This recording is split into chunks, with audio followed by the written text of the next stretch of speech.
اللہ رب العالمین والصلاة والسلام علی سید المرسلین اما بعد فاعوذ باللہ من الشیطان الرجیم بسم اللہ الرحمن الرحیم۔ پڑھیے الصلاة والسلام علیک یا رسول اللہ وعلی آلک واصحابک یا حبیب اللہ۔ الصلاة والسلام علیک یا نبی اللہ وعلی آلک واصحابک یا نور اللہ۔ درود پاک پڑھنے کے بے شمار فضائل و برکات ہیں اور بہت ہی خوبصورت واقعات فضائل درود میں ملتے ہیں۔ تو آج جو میں نے آپ کو واقعہ سنانا ہے، یہ واقعہ بڑا ہی عجیب و غریب بھی ہے اور بڑا ہی ایمان افروز بھی ہے۔ یہ واقعہ ابو عبداللہ عبد الرسا رحمۃ اللہ تعالی علیہ نے اپنی کتاب تحفہ میں تحریر کیا، اور اس واقعے کو سعادت الدارین میں بھی تحریر کیا گیا۔ واقعہ کچھ یوں تھا کہ ایک شخص بڑا نیک تھا، پرہیزگار تھا، مگر غریب بھی تھا، بال بچوں والا تھا۔ ایک رات جب اس کی آنکھ کھلی، تھوڑی دیر نیند کرنے کے بعد، تو دیکھا بچے رو رہے ہیں۔ بچوں کو پوچھا کیا وجہ ہے؟ بچوں نے کہا کہ کھانا نہیں کھایا ہے، بھوکے ہیں، فاقہ ہے۔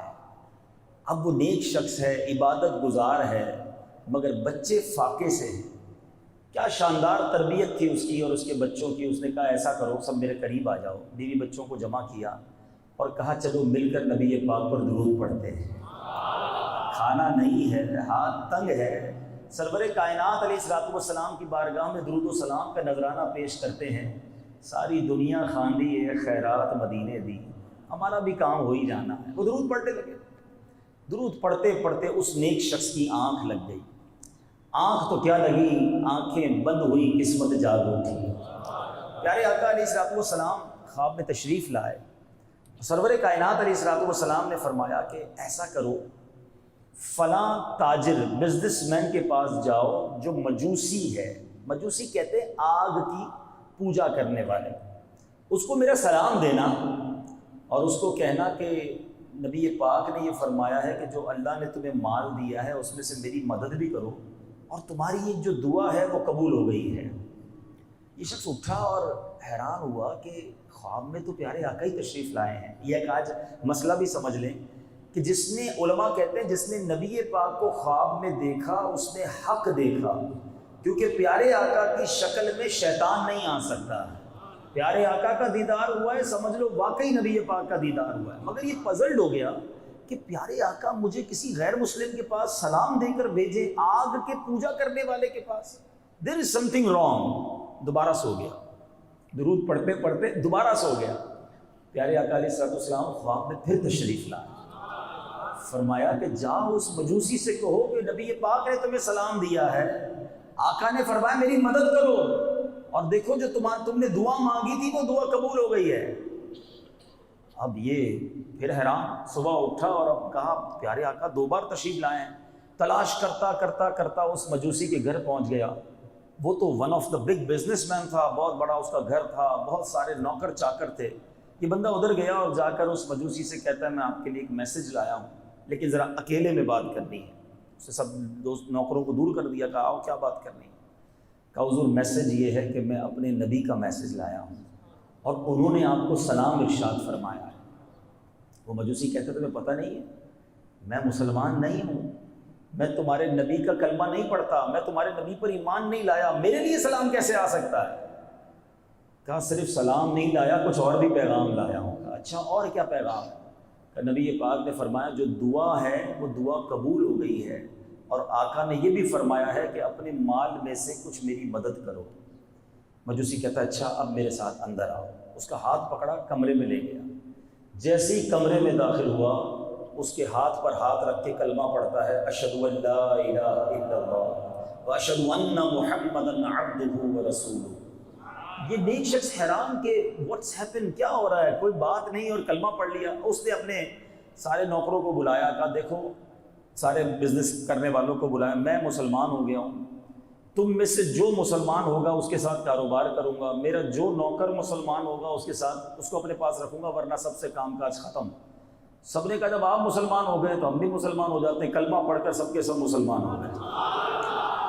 اپنے بیٹے کو بلایا، کہا بیٹا دیکھو میں ایک اکلوتا ہی بیٹا تھا اس کا، کہا بیٹا میں مسلمان ہو گیا ہوں، کلمہ پڑھ لیا ہے، اگر تم میرے بیٹے مسلمان ہوتے ہو تو میرے بیٹے ہو، مسلمان نہیں ہوتے تو آج سے تیری میری راہیں جدا۔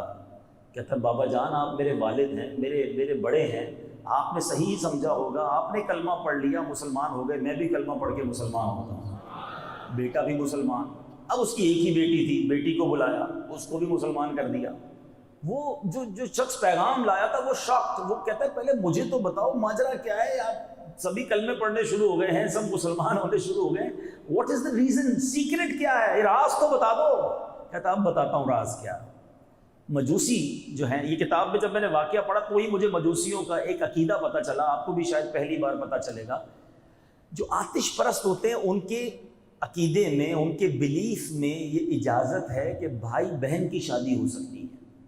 اس مجوسی بلینر کے صرف ایک بیٹا اور ایک بیٹی تھی، تو اس نے اپنے بیٹے اور بیٹی کی شادی کچھ دنوں پہلے ہی کی تھی۔ وہ کہتا ہے کہ کچھ دنوں پہلے میں نے اپنے بیٹے اور بیٹی کی شادی کی اور بہت بڑی دعوت کی، ایک ہی بیٹا ایک ہی بیٹی اور ان کی بھی آپس میں شادی، تو پھر تو اس نے کہا مجھے خرچہ ہی ان پہ کرنا تھا، تو بڑی شاندار دعوت، پورے شہر کو بلایا، بڑے کھانے کھلائے۔ رات تھک ہار کر جب میں اپنے گھر سویا تو میرے برابر میں پڑوس میں ایک چھوٹا سا گھر ہے، مجھے وہاں سے رونے کی آواز آئی۔ میں نے کان لگایا کہ کون رو رہا ہے، تو چھوٹی چھوٹی بچیوں کی آواز آئی کہ امی جان ہمارے پڑوسی نے ہمارے ساتھ اچھا نہیں کیا۔ تو ماں نے کہا بیٹا کیا اچھا نہیں کیا؟ کہ دیکھیں امی جان پورے شہر کو بلایا، اتنے مزے مزے کے کھانے بنائے، ہم کئی دنوں سے بھوکے ہیں، ہمیں کھانے کی خوشبو بھی آئی، مگر اس نے نہ ہمیں دعوت دی نہ ہمیں کھانے پر بلایا، اور ہم نبی پاک کی اولاد میں سے ہیں، آل رسول ہیں، مگر ہمارے پڑوسی نے ہمارا خیال نہیں رکھا۔ اور مجوسی کہتا ہے میرے دل میں خیال آیا کہ میں نے سارے شہر کو بلایا، پڑوسیوں کو بھول گیا۔ ٹھیک ہے میں مسلمان نہیں ہوں، مگر مسلمانوں کے نبی کی اولاد میرے برابر میں رہتی ہے، اور ان بچیوں نے رات کا کھانا کئی دنوں سے بلکہ کھانا نہیں کھایا۔ کہتا میں نے جلدی اٹھا، کھانا پیک کیا، جوڑے لیے، کچھ پیسے لیے، اور میں راتوں رات ان کے گھر پہنچ گیا۔ جا کر میں نے وہ سامان پیش کیا تو ماں کہتی ہے بیٹا دیکھو تمہارا پڑوسی کھانا لے کر آیا ہے، مگر وہ بیٹیاں کہتی ہیں امی جان ہم ایک غیر مسلم کے گھر کے کھانا کیسے کھا سکتی ہیں، ہمیں تو یہ کھانا حلال نہیں ہے۔ تو اب ایسا کرتی ہیں کہ اس نے ہم پر احسان کیا ہے، اب ہم اس کے لیے دعا کرتے ہیں۔ وہ مجوسی کہتا ہے ان سید زادیوں نے روتے روتے ہاتھ اٹھائے، اللہ کی بارگاہ میں دعا کی کہ یا اللہ اس شخص کو اسلام کی ہدایت بھی دے دے، اس نے ہمارے ساتھ بھلا کیا ہے، ہمارے نانا جان جناب محمد مصطفیٰ صلی اللہ علیہ وسلم کی شفاعت سے اسے جنت میں داخلہ بھی عطا فرما دے۔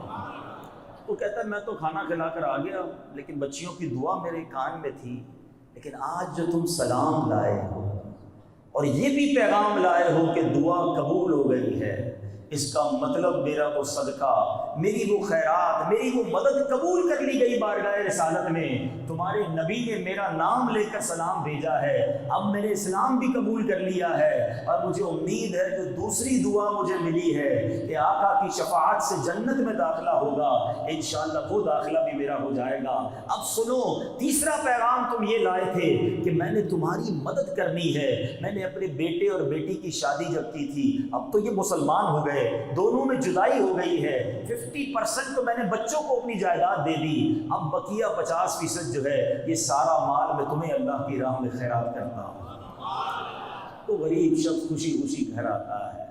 نیچے اسلامی بھائیوں، یہ واقعہ اگر میں آج کچھ اور بیان نہ بھی کروں نا، صرف اسی واقعے پر میں اگر مدنی پھول دینا شروع کروں کہ کیا کیا لیسن ملتا۔ سب سے پہلا لیسن، شخص غریب تھا، نمازی تھا، عبادت گزار تھا، مگر کیسا غریب تھا کہ بچے رات کو بھوکے سوئے ہوئے ہیں، مگر اس نے کیا کیا، اٹھ کر بچوں کو روتا دیکھ کر کیا خودکشی کے بارے میں سوچا؟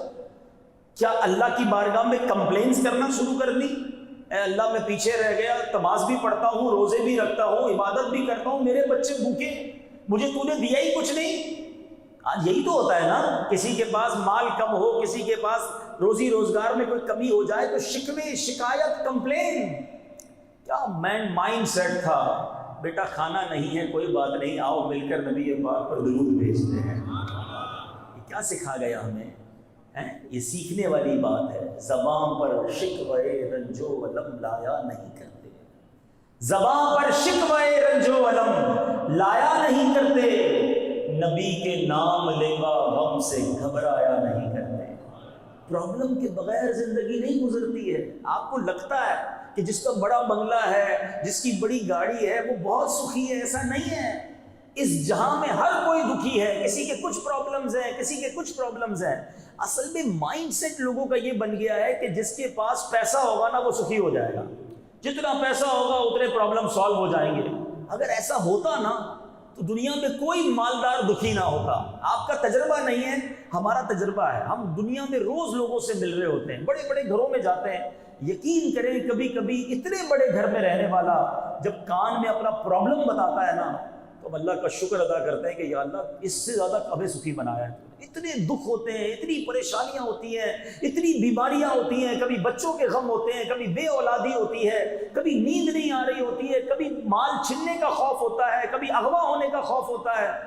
یہ نہ سمجھو کہ سارے سخی ہیں میں دکھی ہوں۔ صحیح بتاؤں، ایک میں آپ کو چیلنج کرنے جا رہا ہوں، جیسی آپ لائف گزار رہے ہیں نا، ایسی لائف گزارنے کے، ایسی زندگی گزارنے کے کروڑوں لوگ خواب دیکھ رہے ہیں۔ جی جناب، ٹھیک ہے آپ بیمار ہیں، ٹھیک ہے آپ غریب ہیں، آپ میں سے کوئی قرضے میں بھی آیا ہوگا، کوئی ایسا بھی ہوگا جو کرائے کے گھر میں رہتا ہوگا، میرا کوئی ایسا بھائی بھی آیا ہوگا جس کے پاس کنوینس نہیں ہوگا اور وہ سوچ رہا ہوگا کہ کیا ہو گیا مولانا صاحب کو، کہہ رہے ہیں میری جیسی زندگی گزارنے کے خواب۔ جی جناب، جو لائف آپ گزار رہے ہیں، آپ جیسی زندگی گزارنے کے خواب کروڑوں لوگ دیکھ رہے ہیں۔ اب میں ثابت کرتا ہوں کیسے۔ آپ اور میں سب چل کر مسجد میں آئے، کئی ایسے ہیں جو چل ہی نہیں سکتے ہیں۔ آپ اور میں یہاں سے واپس اپنے گھر جائیں گے، ٹھیک ہے نا، کئی ایسے ہیں جن کے پاس گھر ہی نہیں ہے۔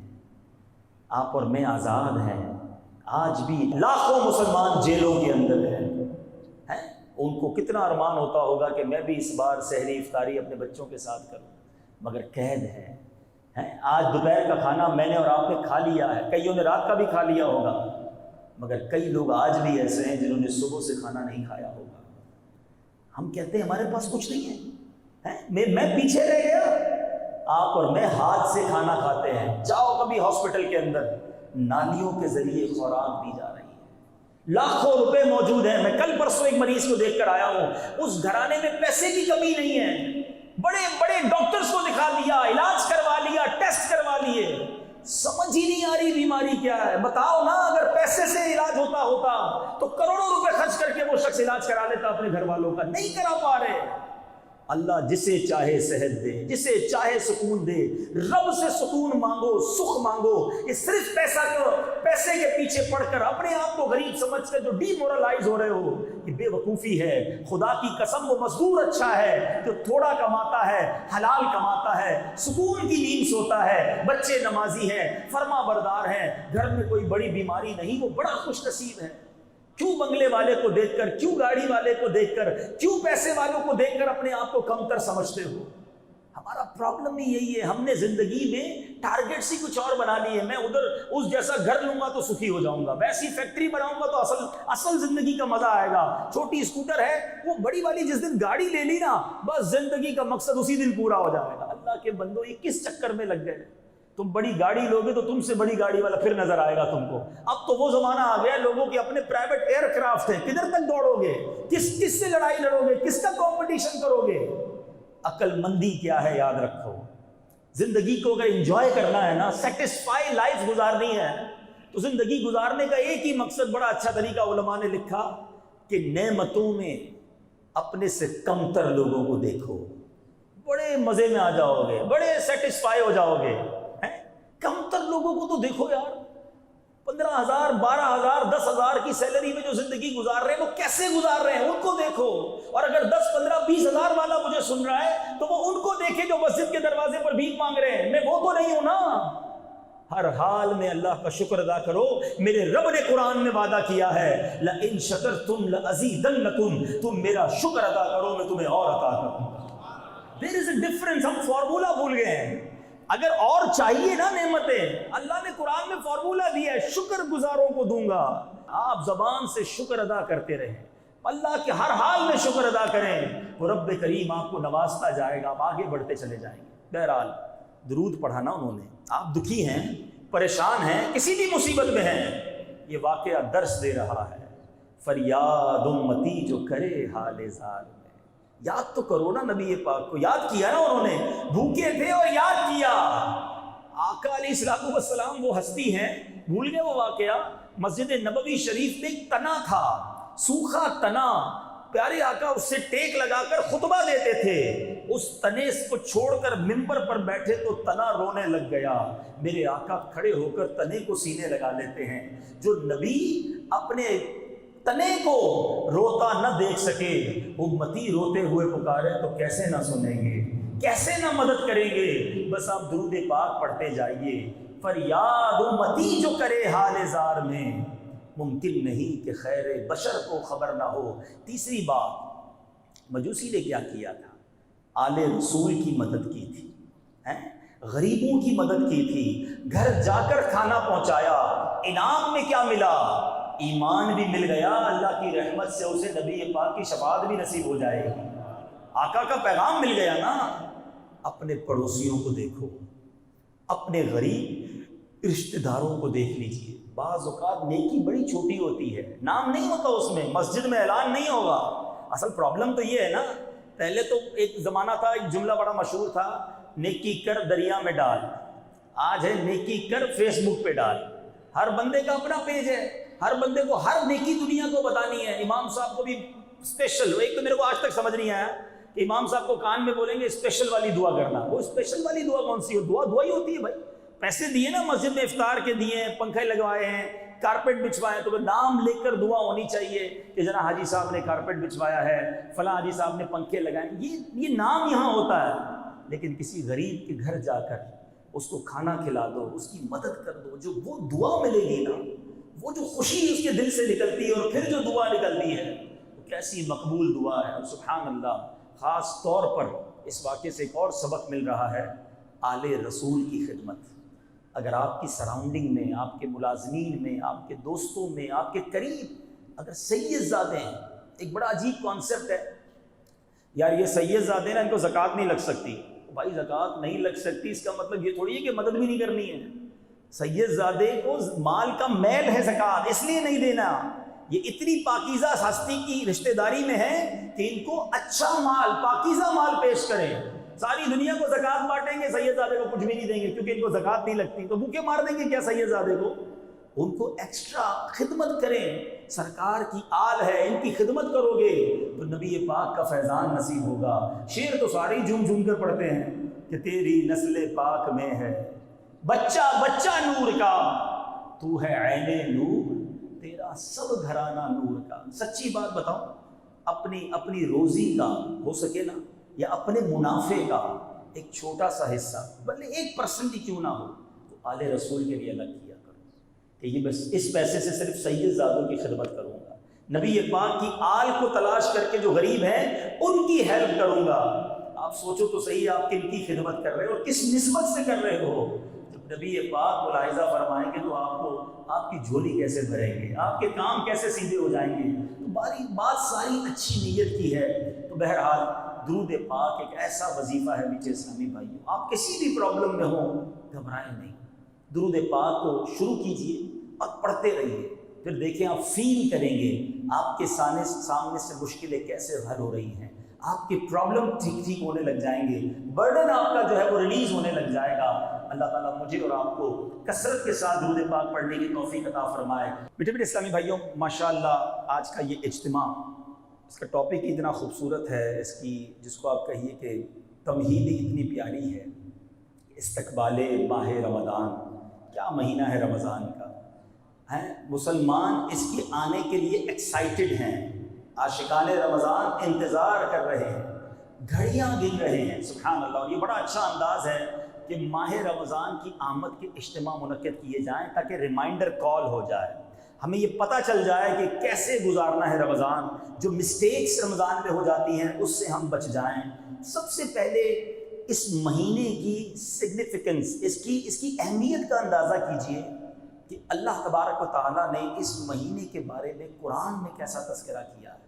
ایک ہی مہینہ ہے، یاد رکھیے، 12 مہینوں میں ایک ہی مہینہ ہے جس کا ذکر قرآن میں ہے۔ اور سبحان اللہ، رب فرماتا ہے شہر رمضان الذی انزل فیہ القرآن ہدی للناس ببینات من الہدی والفرقان فمن شہد منکم الشہر فلیصم ومن كان مريضا او على سفر فعدة من ايام اخر يريد الله بكم اليسر ولا يريد بكم العسر ولتكملوا العدة ولتكبروا الله على ما هداكم ولعلكم تشكرون۔ اب ذرا ترجمہ سنیے، رمضان کا مہینہ جس میں قرآن اترا، لوگوں کے لیے ہدایت اور رہنمائی اور فیصلے کی روشن باتیں، تو تم میں جو کوئی یہ مہینہ پائے۔ اب آرڈر، پہلے مہینے کی اہمیت، کیسا مہینہ؟ قرآن کے نزول کا مہینہ، لوگوں کی ہدایت والا مہینہ۔ پھر آگے فرمایا اب تم میں سے کوئی یہ جو مہینہ پائے ضرور اس کے روزے رکھے، اور جو بیمار ہو یا سفر میں ہو، اب فلیکسیبلٹی، پہلے آرڈر روزے رکھنے ہیں، اب فلیکسیبلٹی۔ کیا خوبصورت انداز ہے قرآن کا، اب بیمار ہو یا سفر میں ہو تو اتنے روزے اور دنوں میں، یعنی بعد میں وہ روزے رکھ لے۔ اللہ عز و جل تم پر آسانی چاہتا ہے اور تم پر دشواری نہیں چاہتا، اور اس لیے کہ تم گنتی پوری کرو اور اللہ عز و جل کی بڑائی بولو، اس پر کہ اس نے تمہیں ہدایت کی اور کہیں تم حق گزار ہو۔ میٹھے اسلامی بھائیوں، اس خوبصورت آیت میں جو میسج ہے رمضان کی اہمیت اور پھر اس کے روزوں کا حکم۔ روزے میرے میٹھے اسلامی بھائیوں وہ عبادت ہے، یہ باطنی، بہت ساری عبادت وہ ہیں جو ہم کرتے ہیں لوگوں کو پتہ چل جاتا ہے، نماز پڑھتے ہیں لوگ دیکھ لیتے ہیں، ٹھیک ہے نا، ہم بہت سارے نیکی کے کام کرتے ہیں لوگوں کو پتہ چل جاتا ہے۔ روزہ وہ عبادت ہے جب تک بندہ نہ بتائے کسی کو پتہ نہیں چلتا، باطنی عبادت ہے، اور اللہ باطنی عبادت کو بہت پسند فرماتا ہے۔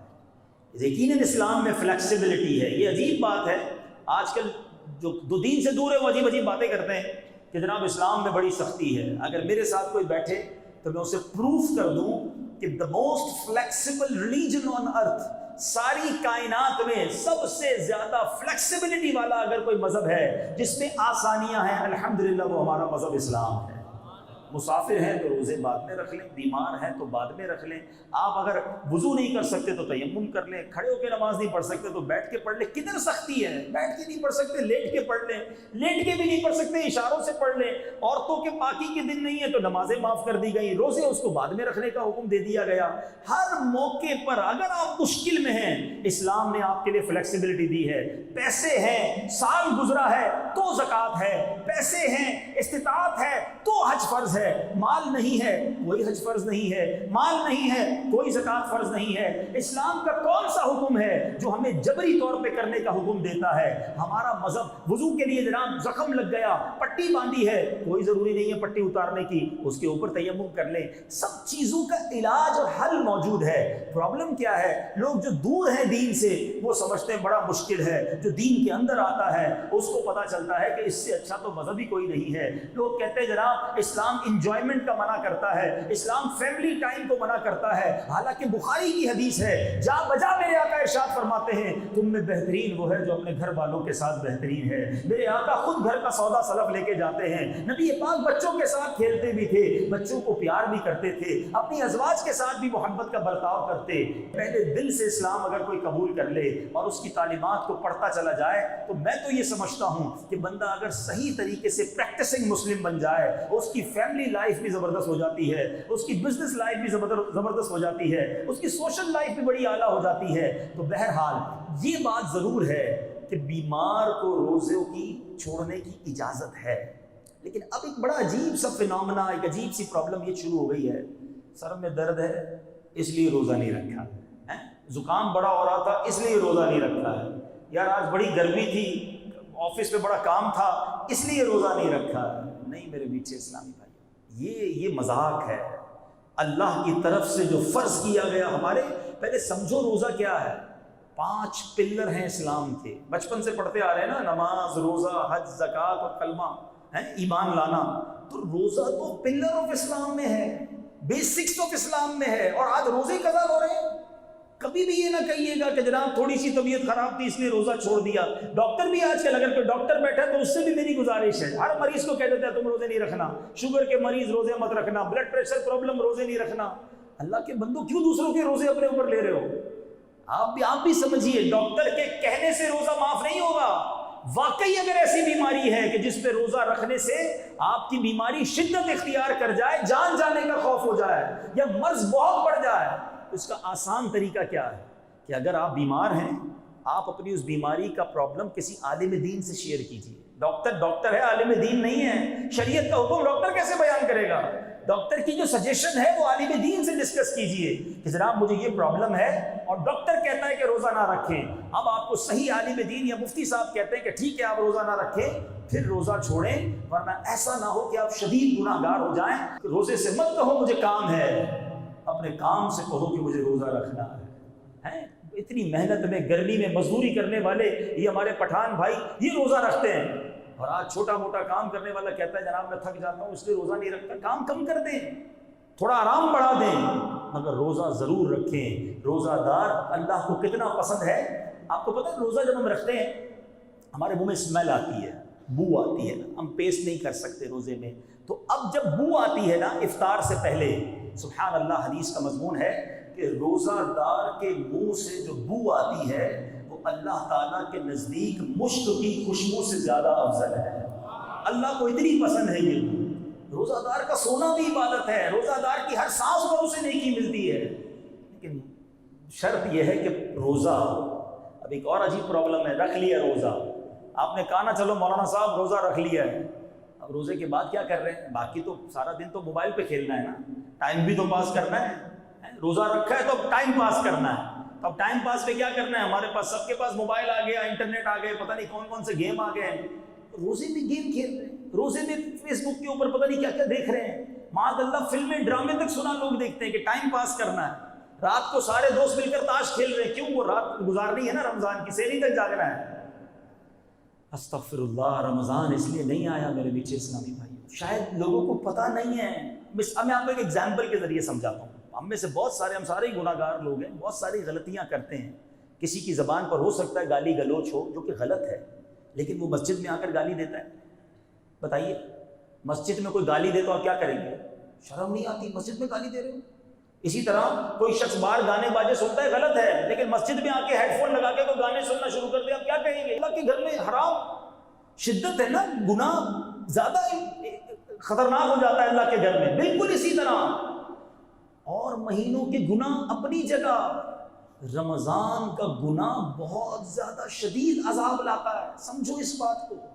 رمضان نارمل مہینہ نہیں ہے، شیطان کو بند کر دیا گیا ہے نا، جو ہمیں برگلاتا ہے، جو ہمیں بہکاتا ہے وہ قید ہے، اور بندہ رمضان میں بھی گناہ کر رہا ہے، رمضان میں بھی فلمیں، رمضان میں بھی ڈرامے، رمضان میں بھی میوزک، رمضان میں بھی بے حیائی، رمضان میں بھی جھوٹ، رمضان میں بھی گالی، رمضان میں بھی جھگڑا۔ ابھی تو پلاننگ ہو رہی ہوگی نا کہ رات کو کون سی گلی میں نائٹ ٹورنامنٹ ہونا ہے۔ استغفر اللہ، یہ رمضان اس لیے آیا ہے کہ ہم رمضان کی راتیں سمجھو، رمضان کی راتوں میں رحمت کا ندا دینے والا فرشتہ ندا دیتا ہے کوئی مانگنے والا کہ اس کی مراد پوری کی جائے، ہے کوئی توبہ کرنے والا کہ اس کی توبہ قبول کی جائے، ہے کوئی سوالی کہ اس کا سوال پورا کیا جائے۔ سنو حدیث پاک میں میرے آقا فرماتے جس کا مضمون ہے، جب رمضان کی پہلی رات آتی ہے اللہ تعالیٰ زمین والوں پر نظر رحمت فرماتا ہے، اور جن پر نظر رحمت فرمائے گا ان کو کبھی بھی عذاب نہیں دے گا۔ سچ بتاؤ ہمارا حال کیا ہونا چاہیے تھا؟ سارا سال گناہ کیے ہیں، اب تو جھولی پھیلائے، دامن پھیلائے حاضر ہو جانا تھا۔ اے اللہ گناہگار آیا ہے، بدکار آیا ہے، رمضان کی پہلی رات ہے، اے اللہ تو رحمت کی نگاہ فرمائے گا، ہمیں محروم نہ کیجیو، ہم گناہگاروں پر بھی رحمت کی نگاہ فرما۔ روزانہ افطار کے وقت حدیث پاک کے مضمون کے مطابق 10 لاکھ گناہگار جہنم سے آزاد کیے جائیں گے۔ ذرا بتاؤ تو صحیح، 1 ملین گناہگار بخشے جا رہے ہیں۔ افطار کے وقت میرا ایٹیٹیوڈ کیا ہونا چاہیے تھا؟ سارے گھر والے دسترخوان پر بیٹھتے، ہاتھ اٹھتا، آنسو بہتے کہ اے اللہ آج بھی 10 لاکھ بخشے جائیں گے، مالک آج بخشے جانے والوں میں میرا نام لکھ دے، میرے ان بچوں کا نام بھی لکھ دے، میرے ماں باپ کا نام بھی لکھ دے، ہمیں محروم نہ کیجیے۔ مگر ہمارا افطار میں تو افراتفری ہوتی ہے، شربت آیا نہیں آیا، پکوڑے آئے نہیں آئے، چاٹ بنا کے نہیں بنا، گھر میں ہنگامہ، الٹا اس میں بھی لڑائی۔ ہر گھر میں ایسا لگتا ہے افطار کے وقت بیوی کو برا بھلا ہی کہہ رہے ہوتے ہیں۔ ارے وہ بھی انسان ہے، کمپیوٹر تھوڑی ہے بیچاری، اس نے بھی روزہ رکھا ہے، گرمی کے دن ہے، کچھ چیز کمی بیشی ہو گئی، چھوڑو ساری چیزیں، آؤ بیٹھو اور دعا مانگو، یہ مانگنے کا وقت ہے۔ لیکن ٹوٹلی مائنڈ چینج ہے ہمارا۔ رمضان کہ اگر ہم تھورلی ایٹ اے گلانس اگر دیکھیں کہ رمضان کی تیاری کیا ہو رہی ہے اس وقت، چلے صرف کراچی پر نظر دوڑاتے ہیں تو نکلے ذرا روڈوں پر، جتنے سپر اسٹور ہیں اس پہ آپ کو لائنیں نظر آئیں گی، گاڑی پارکنگ کی جگہ نہیں ہے۔ کیوں بھائی؟ رمضان کی شاپنگ ہو رہی ہے، گھر والوں کو شربت لینا ہے، کیچپ لینی ہے، سموسے کی چیزیں لینی ہے۔ اچھا بھائی، اور کیا تیاری ہو رہی ہے؟ جتنے ریسٹورنٹ ہیں ان کے بعد بورڈ لگنا شروع ہوئے ہوں گے، سحری آفر، افطاری آفر، رات کو دیر سے مڈ نائٹ آفر۔ اچھا جناب، اور آگے جائیں تو نوجوان کی ٹیمیں بنی ہوئی ہوں گی کہ بھائی کرکٹ ٹورنامنٹ کدھر ہونے والا ہے، یہ پلاننگ ہو رہی ہے۔ مجھے بتاؤ تو صحیح کہ یہ رمضان کا فوڈ فیسٹیول ہے، ہم رمضان کو سمجھ کیا رہے ہیں؟ اچھا، کئی ہمارے دکاندار بھائی بیٹھے ہوں گے جنہوں نے یہ معلوم کرنا شروع کر دیا ہوگا 4-5 روزہ تراویح کدھر ہے، 5 دن میں تراویح پوری کریں گے پھر تو مارکیٹ ساری رات کھولنی ہے، پھر دکانیں کھولنی ہیں۔ باقی فیملی سے پوچھو آپ کا کیا پلان ہے، ان کا کہنا یہ 10-15 روزے کے بعد روزانہ رات کو شاپنگ سینٹر جانا ہے، عید کی تیاری کرنی ہے۔ یہ پوری تیاری میں تلاوت کہاں ہے؟ عبادت کہاں ہے؟ فلاں اسکیم، افطاری اسکیم، تلاوت اسکیم کدھر ہے؟ کس نے پوچھا کہ بھائی رات کون سی جگہ ہے جہاں میں بیٹھ کر دعائیں مانگ سکوں، میں کچھ تلاوت قرآن، کچھ قرآن سمجھ سکوں؟ رمضان کو کیا بنا دیا ہم نے؟ شاپنگ، پکنک، کھانا پینا۔ کئی ایسے لوگ ہیں جن کا رمضان میں پورے روزے رکھتے ہیں پھر بھی 5 کلو وزن بڑھ جاتا ہے۔ بندہ بولے یار روزے رکھے کیا ہے؟ بولا وہ سحری میں اس لیے زیادہ کھایا کہ سارا دن بھوکا رہوں گا، افطاری میں اس لیے زیادہ کھایا کہ سارا دن بھوکا رہا تھا، اور رات کو بیچ میں ایک بار پھر کھایا کہ پھر موقع نہیں ملے گا، 4 بار تو کھانے کھاتے ہو۔ تو رمضان کو تو بڑا ہی کچھ اور دیا ہے، ایسا نہ کیجیے۔ پیارے آقا علیہ الصلوۃ والسلام کے بارے میں بتاتا ہوں، نبی پاک کا رمضان کیسے ہوتا تھا۔ سب سے بہتر تو نمونہ وہی ہے نا ہمارے پاس۔ آؤ پیارے آقا کا آپ کو شیڈیول بتاتا ہوں، نبی پاک کیسے رمضان گزارتے تھے۔ بی بی عائشہ صدیقہ رضی اللہ تعالی عنہا فرماتی ہے کہ جب رمضان آتا میرے آقا علیہ الصلوۃ والسلام بستر منور پر تشریف نہ لاتے تھے، پورا مہینہ نبی پاک اپنے بستر پر نہیں آتے تھے، بس عبادت پر کمر بستہ، پلان تیار۔ کہتی رنگ مبارک تبدیل ہو جاتا تھا، پیارے آقا کا رنگ متغیر ہو جاتا تھا، خوف خدا طاری رہتا تھا، رات بھر دعائیں کرتے، گر گڑاتے۔ نبی پاک بستر چھوڑ دیتے اور ہم بستر چھوڑنے کے لیے تیار نہیں ہوتے رمضان میں۔ لک ایٹ دا ڈفرنس، اتنا سوتے ہیں۔ ویسے میرا یہ مشورہ تو ہے ان لوگوں کو کہ جو گناہ سے نہیں بچ سکتے نا، فلمیں، ڈرامے، موبائل، ادھر ادھر، بہتر ہے سو جاؤ بھائی۔ گناہ سے بچنے کے لیے نیند کر لو وہ ٹھیک ہے، لیکن جاگ کر گناہ کرنا اس کی اجازت نہیں۔ لیکن نبی پاک بستر پر نہ آتے۔ بی بی عائشہ فرماتی ہے، ویسے صحابہ کرام کہتے ہیں نبی پاک سے بڑھ کر کوئی سخی نہیں ہے، مگر پیارے آقا کا رمضان میں دریائے سخاوت ایسے بہتا تھا جیسے تیز آندھی چلتی ہے، اس سے بھی زیادہ نبی پاک سخاوت فرماتے، جو آتا اسے عطا فرماتے، جو آتا اسے عطا فرماتے۔ رمضان میں نبی پاک کا دوسرا کام، پہلا کام کم آرام کرنا، دوسرا کام سخاوت کرنا، تیسرا کام نبی پاک قرآن کا بہت زیادہ دور فرماتے، تلاوت کرتے۔ جبریل امین نبی پاک علیہ الصلوۃ والسلام کے پاس حاضر ہوتے اور آقا علیہ الصلوۃ والسلام اور جبریل امین آپس میں قرآن کا دور فرماتے۔ اب بتائیے ہمیں یہ کرنا ہے نا، قرآن پڑھنا ہے، ہمیں رمضان میں خوب نزول قرآن کا مہینہ ہے نا، قرآن پڑھنا ہے۔ ہم نے اس مہینے میں سخاوت کرنی ہے، خیرات دینی ہے، زکوٰۃ اگر نہیں ادا کی تو زکوٰۃ ادا کریں، مگر اس مہینے میں گناہ نہ کریں۔ پلیز اس کو اتنا آسان نہ لیں۔ میں صرف 2 باتیں یاد دلاتا ہوں، سنی آپ سب نے ہوں گی۔ ایک بار میرے آقا علیہ الصلوۃ والسلام نے منبر پر قدم مبارک رکھا، پیر مبارک رکھا اور کہا آمین۔ صحابہ کرام نے عرض کی کہ حضور یہ آمین کیوں فرمایا؟ ایک تو صحابہ کرام کا یہ بڑا کمال تھا، جو بھی ان یوزول چیز دیکھتے تھے، نبی پاک کی کوئی بھی غیر معمولی کام دیکھتے کوسچن کر لیتے، سوال کر لیتے، جواب بھی مل جاتا، ہمارا بھی بھلا ہو جاتا۔ ہم تو اس دور میں نہیں تھے، ہمیں آج پتہ چل گیا۔ پیارے آقا نے فرمایا آمین۔ صحابہ نے کہا حضور کیوں آمین فرمایا؟ کہ جبریل امین آئے تھے، آ کر دعا کی کہ یا اللہ جو رمضان کو پائے اپنی مغفرت نہ کروا سکے وہ ہلاک و برباد ہو جائے، وہ بدبخت ہو جائے۔ پیارے آقا فرماتے ہیں میں نے اس دعا پر آمین کہی ہے۔ سوچو دعا کرنے والا کون ہے؟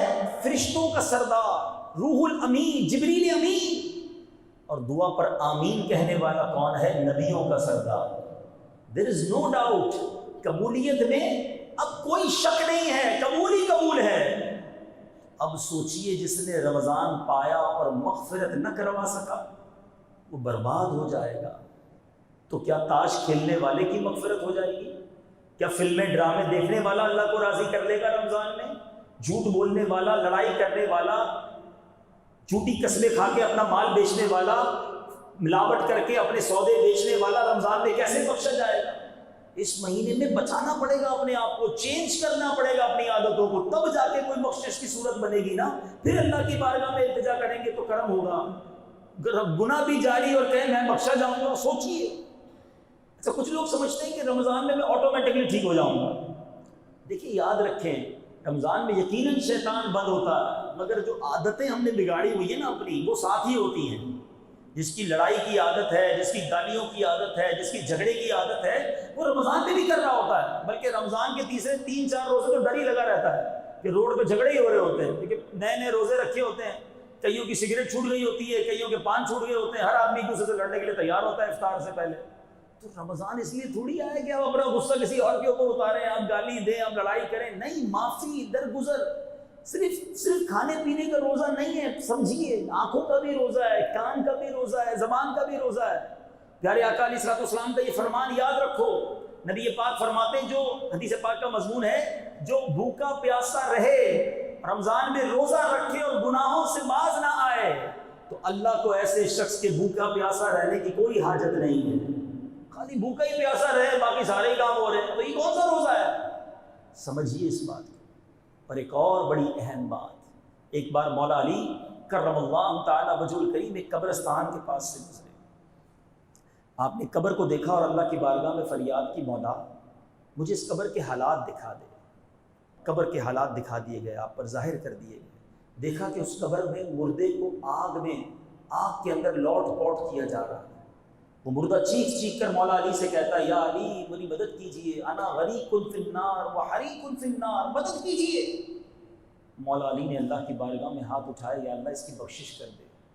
ارشاد ہوتا ہے، اے علی آپ اس کی سفارش نہ کریں، یہ بندہ وہ ہے جو رمضان میں دن میں تو روزے رکھتا تھا، رات گناہوں سے باز نہیں آتا تھا۔ اب رمضان میں گناہ کرنے والا سوچے، ڈر جائے۔ ہم جیسے آدمی کو تو زیادہ ڈرنا چاہیے، جو روز گناہ کرتا ہے اس کو ڈرنا چاہیے رمضان میں بھی میرے سے تو گناہ ہو جائیں گے۔ شاید اب بہت سو کو بات سمجھ آئے گی کہ یہ دعوت اسلامی والے پورے مہینے کا اعتکاف کیوں کراتے ہیں۔ یہ بہت کمال کی سوچ ہے کہ بلا شیخ طریقت امیر اہل سنت کی، گناہ سے بچنا بڑا مشکل ہے۔ اگر گناہ سے بچ کے رمضان گزارنا ہے تو بہترین طریقہ یہ ہے کہ پورا مہینہ ہی اعتکاف میں بندے ہوئے بیٹھ جائے، اللہ کے گھر میں بیٹھ جائے، امید ہے گناہ سے بچ جائے گا اور خوب عبادتیں کر لے گا۔ ایک درد ہے، کوشش ہے میری بھی کہ میں بھی اور آپ بھی، ہم سب مل کر کسی طرح یہ رمضان ایسا گزاریں کہ اس میں ایک بھی گناہ نہیں کریں گے انشاءاللہ۔ نیت کر لو انشاءاللہ اس ماہ رمضان میں ایک بھی گناہ نہیں کریں گے انشاءاللہ۔ اب تلاوت قرآن جیسے ہم نے سنا کہ پیارے آقا اس مہینے میں خوب تلاوت قرآن کرتے ہیں۔ اب میں ہاتھ نہیں اٹھواؤں گا ورنہ بہت بڑی تعداد ہم پہ وہ ہے جن کو قرآن پڑھنا ہی نہیں آتا، صحیح تلفظ کے ساتھ قرآن سیکھے ہی نہیں ہیں۔ یہ درست نہیں ہے میٹھے اسلامی بھائی، یہ کیسی زندگی ہے مسلمان کی جس کو قرآن پڑھنا نہیں آتا؟ تو خدا را قرآن سیکھنے والے بن جاؤ، کوئی بات نہیں، جتنی بھی عمر ہو گئی ہے، سفید داڑھی ہو گئی، کوئی بات نہیں، ہمت کریں، بغیر قرآن سیکھے دنیا سے نہیں جانا۔ آخری بات، نبی پاک کا ایک انداز ماہ رمضان میں خوب سخاوت فرماتے ہیں، تو آپ سے بھی گزارش ہے خوب سخاوت کیجیے گا، کنجوسی نہ کیجیے، زکوٰۃ بھی پوری دیں۔ ایک بڑے دکھی دل سے آج میں یہ بات کر رہا ہوں کیونکہ ہمارا بہت سامنا رہتا ہے، ملاقاتیں رہتی ہیں لوگوں سے، یہ پہلے نہیں دیکھنے کو ملتا تھا مگر اب ایسا فیل ہوتا ہے کہ بڑی تعداد اپنی زکوٰۃ پوری ادا نہیں کرتی۔ یاد رکھیے میٹھے اسلامی بھائی، یہ مال کا میل ہے، زکوٰۃ نہ دے کر آپ اپنے پورے مال کو میلا کر رہے ہیں، یہ مال عذاب ہو جائے گا، یہ مال بیماریاں لائے گا، یہ مال کیسے چلا جائے گا آپ کو پتہ بھی نہیں چلے گا۔ آپ اگر چاہتے ہیں آپ کا مال سیکیور رہے، آپ کا مال بڑھتا رہے، آپ کے مال کی حفاظت ہو، حدیث پاک میں میرے آقا فرماتے ہیں زکوٰۃ دے کر، حدیث کا مضمون ہے زکوٰۃ دے کر اپنے مال کو مضبوط قلعوں میں قید کر لو، یعنی اپنے مال کو سیکیور کر لو، تو پوری حساب لگا کر پورے 2.5% آپ کو زکوٰۃ دینی ہے، کچھ زیادہ دے دیں، کم نہیں ہونی چاہیے۔ اور یہ فیلنگ مت لایا کرو اتنے سارے زکوٰۃ کے بن گئے، اتنے سارے پیسے نکل جائیں گے، 10 لاکھ روپے جس کی زکوٰۃ بنتی ہے اس کو ٹینشن شروع ہو جاتی ہے۔ اللہ کے بندے تجھے 10 لاکھ کی ٹینشن ہے، اللہ نے 4 کروڑ دیے تو 10 لاکھ بنے ہیں نا، شکر ادا کر اللہ کا۔ جس کی جتنی زیادہ زکوٰۃ بن رہی ہے اس کی ٹینشن اتنی بڑھ رہی ہے، اس کا تو شکر بڑھنا چاہیے تھا۔ اللہ تو نے مجھے دینے والا بنایا، مانگنے والا نہیں بنایا ہے۔ ذرا سوچو نا، آپ زکوٰۃ جس کو دے رہے ہیں آپ بھی اس کی جگہ ہو سکتے تھے، میں بھی ہو سکتا تھا۔ کوئی آ کر ہمارے گھر میں راشن مانگنے آتا ہے، کوئی علاج کے پیسے مانگنے آتا ہے، ہم دیتے بھی ہیں، کہتے ہیں میں نے زکوٰۃ دی، میری کیا اوقات جو میں نے زکوٰۃ دی، اللہ نے مجھے مال دیا، اس قابل بنایا تو میں نے زکوٰۃ دی ہے۔ یہ فقط رب کا احسان ہے۔ وہ عقل ہوشیاری سے، آپ کی ایفرٹ سے پیسے نہیں ملتے، اگر واقعی محنت سے پیسے ملتے ہوتے تو سارے مزدور کروڑپتی ہو چکے ہوتے ہیں۔ اگر ہوشیاری سے پیسے ملتے ہوتے، جتنے اسکول ٹیچر پروفیسر ہیں، کتنے جینیس ہوتے ہیں، وہ سارے اربوں پتی ہوتے۔ وہ بیچارہ ٹیچر ہی رہتا ہے، اس کا شاگرد کروڑپتی بن جاتا ہے۔ اللہ جسے چاہتا ہے عطا فرماتا ہے، جس کو دیا ہے وہ شکر گزار بن جائے، زکوٰۃ کو بوجھ نہ سمجھے۔ قارون کا سارا خزانہ جو غرق ہوا تھا اس کی وجہ یہی تھی کہ اس کے پاس اربوں خربوں بلکہ اس سے بھی زیادہ تھے، مگر جب اس کو حضرت موسیٰ نے زکوٰۃ کا حکم دیا، اس نے زکوٰۃ کا حساب بنایا، اس کی زکوٰۃ بھی کروڑوں اربوں میں بن رہی تھی، اس کا دل بیٹھ گیا اتنے سارے پیسے کیسے دوں، اللہ نے اسے بھی غرق کر دیا، اس کے مال کو بھی غرق کر دیا۔ زکوٰۃ کو بوجھ نہ سمجھنا۔ اگر کوئی میرا ایسا بھائی بیٹھا ہے جو پوری زکوٰۃ نہیں دیتے، پچھلی زکوٰۃ کا بھی حساب کرنا ہوگا۔ آپ اللہ کی قسم زکوٰۃ نکال کر دیکھیں، اگلے سال آپ میرے سامنے آ جائیے گا، اللہ نے آپ کی زکوٰۃ میں اور اضافہ کر دیا ہوگا، مال بڑھ گیا ہوگا نا، زکوٰۃ بھی بڑھ جاتی ہے۔ زکوٰۃ دینے میں بخل نہ کریں۔ اب یہ مائنڈ سیٹ بنتا ہے کہ یار اتنے سارے پیسے تو ابھی تو نکل جائیں گے نا اکاؤنٹ سے۔ اس کو میں ایک مثال سے سمجھاتا ہوں۔ کسی شخص کا کھیت ہو اور ایک بندہ 4 بوری بیج لے کر جائے، سیڈز، اور اس پورے کھیت میں 4 بوری ڈال کر واپس آ جائے، تو کوئی بے وقوفی ہوگا جو کہے گا یار 4 بوری تو چلی گئی تیری، ضائع ہو گئی۔ عقل مند آدمی کیا کہے گا، یہ 4 بوری ڈال کر آیا ہے، تھوڑے دنوں میں کئی ٹرک بھر کر واپس آئے گا۔ بیج ڈالے ہیں نا، فصل اگے گی نا۔ زکوٰۃ کا معاملہ ایسا ہی ہے، تھوڑے دنوں کے لیے جا رہے ہیں، یہ جس کے جتنے بن رہے جانے دو، یہ جا نہیں رہے، یہ لانے کے لیے جا رہے ہیں، یہ ملٹی پلائی ہو کر آنے ہیں۔ اور یہ بات میں نہیں کہہ رہا، میرے آقا علیہ الصلوۃ والسلام کا ہر حکم حق ہے، مگر اس حدیث میں نبی پاک نے علماء بیٹھے ہیں، پوچھو ان سے، آقا نے قسم اٹھائی، میں قسم کھا کر کہتا ہوں صدقہ دینے سے مال کم نہیں ہوتا، اور یہ حق ہے، آپ بانٹو اللہ اور دے گا، دل بڑا کر لو، ٹھیک ہے۔ اب بات کرتے ہیں دینا کس کو ہے۔ آپ کی زکوٰۃ، آپ کے صدقات، آپ کی خیرات کا سب سے پہلا حق وہ آپ کے اپنے غریب رشتہ داروں کا ہے۔ تلاش کیجیے، چیک کیجیے، شرمندہ ہو کر وہ کہتا نہیں ہے آپ کو۔ آپ کا رشتہ دار بعض اوقات اپنا کزن ہی بیچارہ قصبہ پرسی کی حالت میں ہوتا ہے۔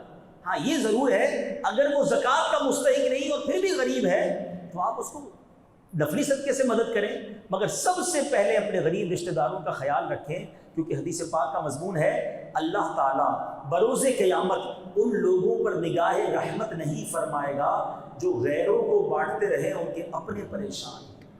ہم دوسروں کو بانٹ رہے ہوتے ہیں، اپنے پریشان ہوتے ہیں، اپنوں کو پہلے دیں، ٹھیک ہے۔ اس کے بعد اپنے غریب پڑوسیوں کو دیکھ لیں، غریب ملازمین کو دیکھیں، ان کی مدد کریں۔ اور اس کے بعد میرے بیچ اسلامی بھائیوں ایک عرضی کرنا چاہتا ہوں، عاشقان رسول کی مدنی تحریک تحریک جو دنیا بھر میں سنتوں کی خدمت کر رہی ہے، تو میں آپ سے یہ گزارش کروں گا، اتنا بڑا جو دین کا کام تحریک کر رہی ہو، ہمیں اس کا بھرپور ساتھ دینا چاہیے۔ میں ایک نیت آپ سب سے چاہتا ہوں، اپنی بات پھر دہراتا ہوں، پہلا حق اپنے رشتہ داروں کو، اپنے غریب ملازمین کو، اپنے غریب پڑوسیوں کو دیجیے گا، اس کے بعد دعوت اسلامی کا خیال رکھیں۔ ایک نیت اگر آج جتنے اسلامی بھائی موجود ہیں کر لیں کہ انشاءاللہ اس بار اپنی زکوٰۃ میں کم از کم 50% ہم دعوت اسلامی کو دیں گے انشاءاللہ۔ اللہ تعالیٰ آپ کو اس کا خوب اجر عطا فرمائے گا، اور یہ پیغام مزید دین کا آگے بڑھتا چلا جائے گا۔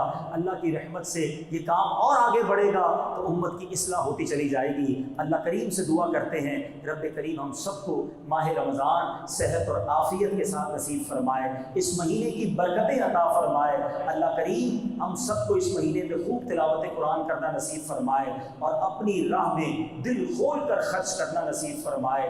ایک بات پھر یاد دلا دیتا ہوں، رمضان میں کوئی گناہ نہیں کریں گے۔ ہاں، جب بھی موبائل اٹھانا نا تو سوچ لینا، خریدا بھی میں نے ہے، پیسے بھی میرے ہی لگے ہوئے ہیں، انٹرنیٹ کے پیسے بھی میں ہی دے رہا ہوں، اور یہی میرا موبائل مجھے جہنم میں تو نہیں لے جا رہا۔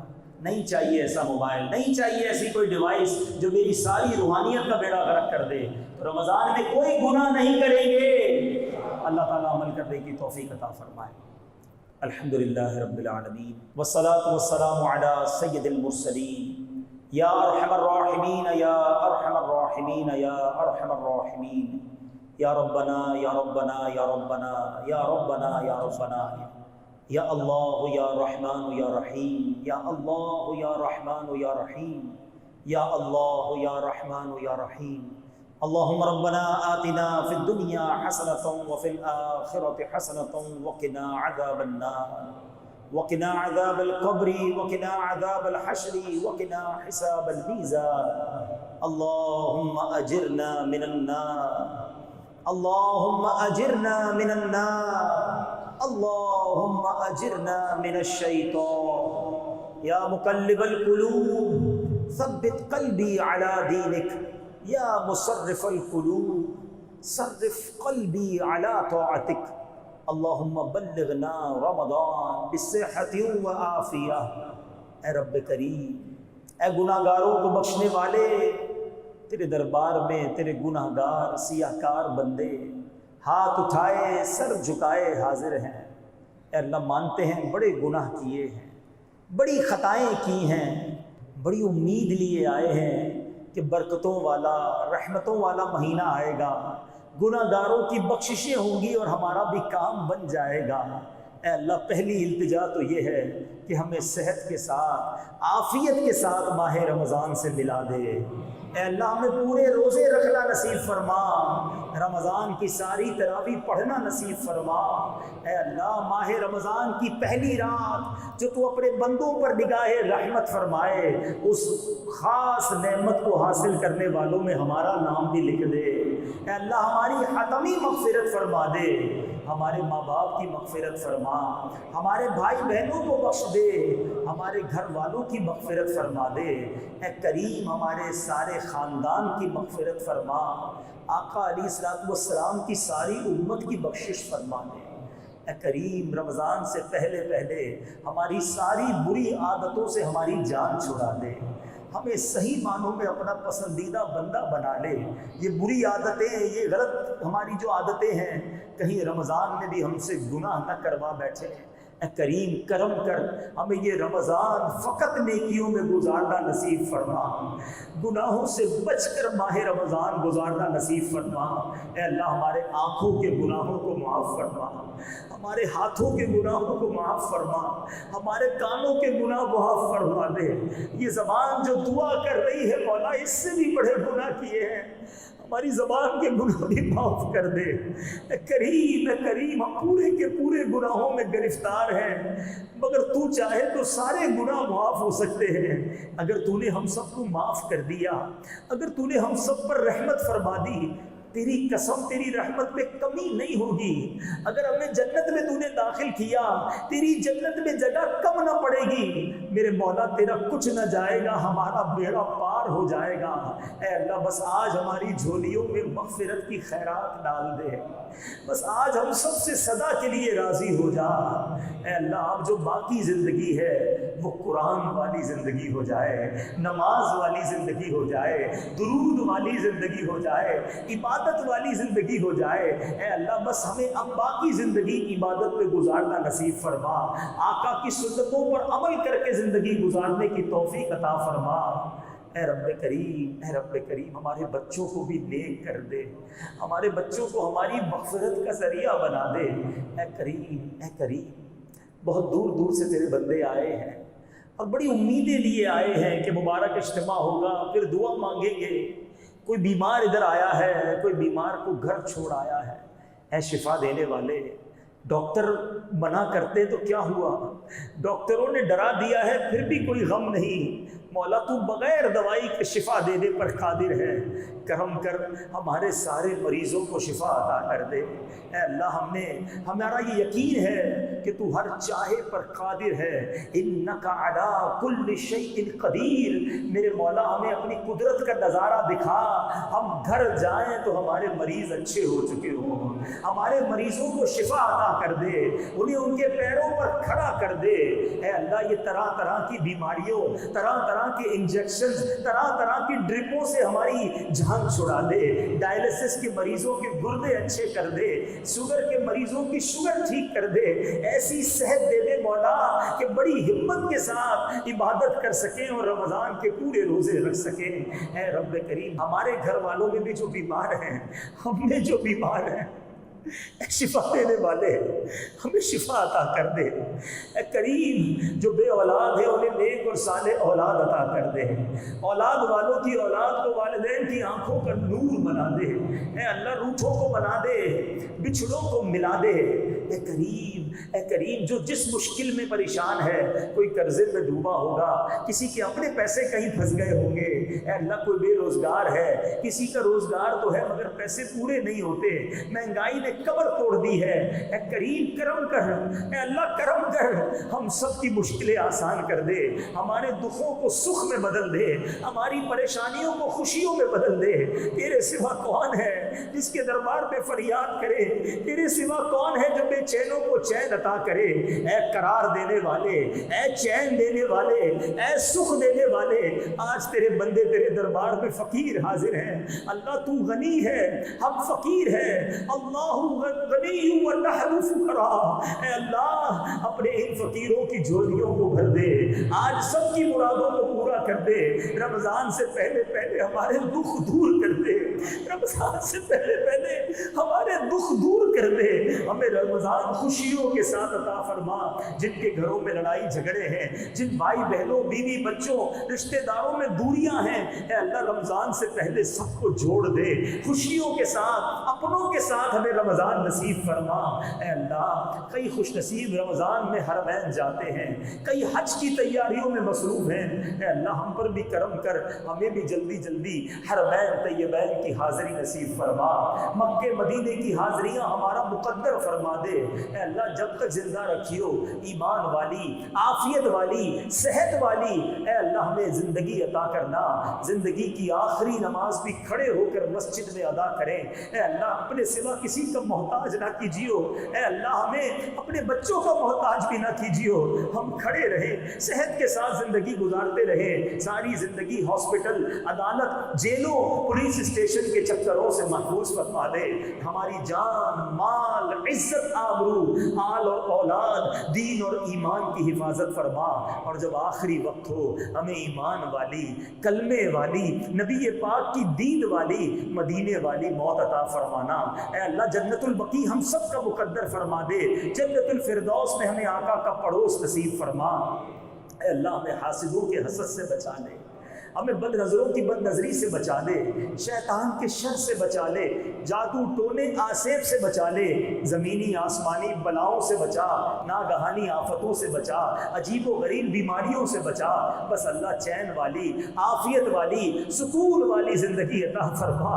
اے میرے مالک ہم کو زوال نعمت سے بچانا، زوال نعمت سے بچانا، جو بات بنی ہوئی ہے مولا بنائے رکھنا، ہمارے جو عیب چھپے ہوئے ہیں مولا وہ عیب چھپائے رکھنا، جو تو نے عزتیں دی ہے مولا وہ عزت بچائے رکھنا، ادھر بھی عزت عطا فرما ادھر بھی عزت عطا فرما، ادھر بھی ذلت و رسوائی سے بچانا آخرت کی ذلت و رسوائی سے بچانا۔